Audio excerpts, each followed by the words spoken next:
বাবা এটা খাবা রাখ তুমি আমাদের খেলনা মাছ মাছ রান্না করো আমি খাবো ঝোল করো মাছ এটা ওই জন্য আমার খাওয়া নাই এটা খেলনা মাছ এটা খেলনা মাছ এ বাবা এটা খেলনা মাছ তুমি আমাকে উল্লু বানালে বলো না মজা উল্লু বানায়া বাঁচায়া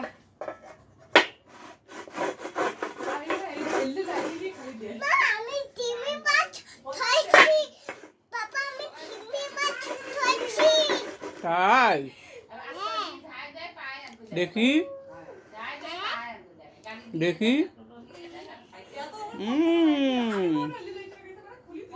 এটা খেলনা টিভি দেখি দেখি হ্যাঁ এটা খেলনা ঠিক খাও